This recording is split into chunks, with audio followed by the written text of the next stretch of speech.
Hello everyone, I'm Glenn Flowers and it is Throwback Thursday. So what I'm going to do today is I'm going to dig around on my hard drive.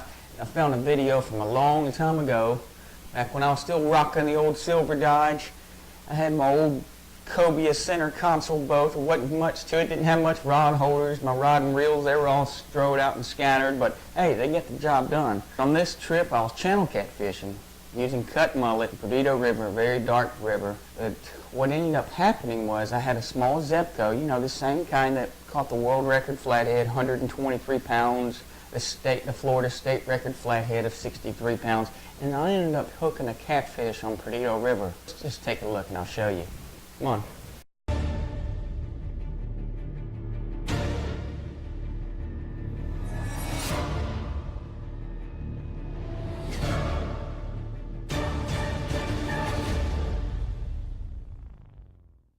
The day started out like any other trip.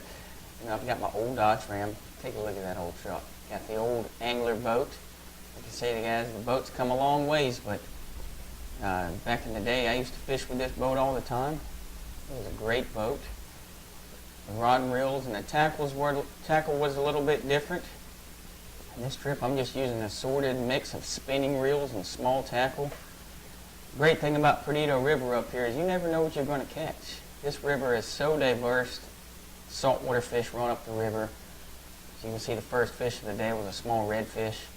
There's a lot of speckled trout in here, and I caught so many fish on this trip that I didn't get all the fish on video.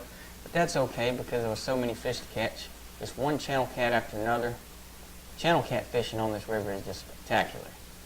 And that doesn't mean I want everybody to come down here on my river and catch all my channel cats, but I'm just saying that there are some really big channel cats. I caught them up to 20 pounds here. The first channel cat of the day was this nice little guy right here. And some of the baits we're using is just going to be filleted out mullet. Cut bait always works real good on Perdido River for channel cats. It will probably work on any other river, just dropping it right down beside the structure. And worm balls. Worm balls just work phenomenal for channel cats. I don't know if you've ever used worms for channel cats, but they just work. I mean, you can take that worm ball, thread it all the way on your hook, and throw it out there, and within 5 minutes you should be getting a bite. That's just the way it happens, especially out here on this river. Still to this day, I'm fishing Perdido River.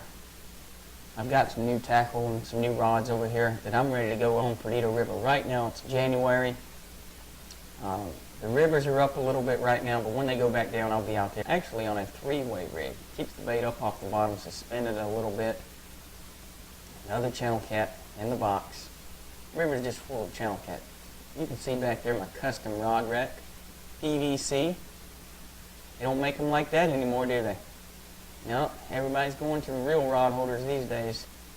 You can see the old logo right there on the side of the boat. That's where it all started. Flathead catfish hunters.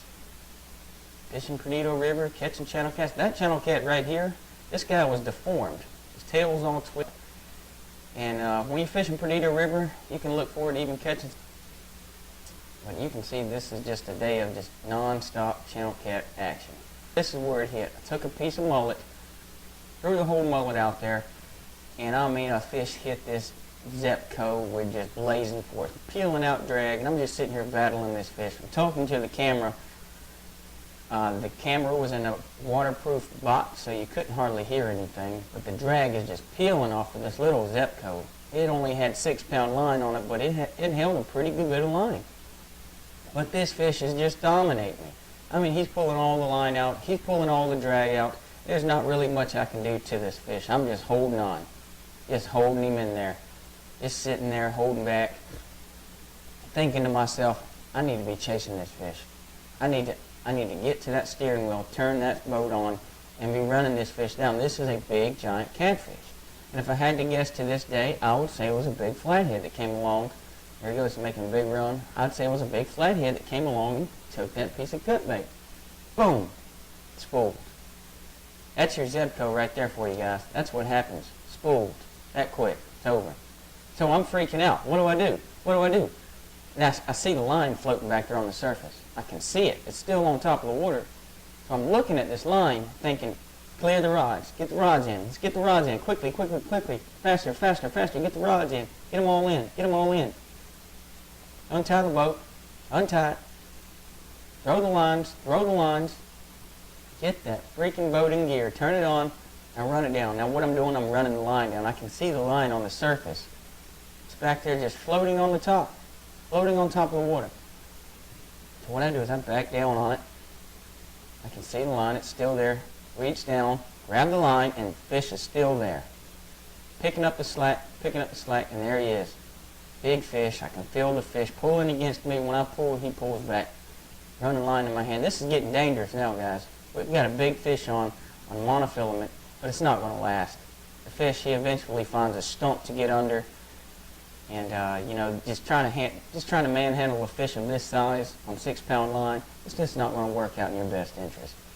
I've got him on and working, and just like that, he's gone.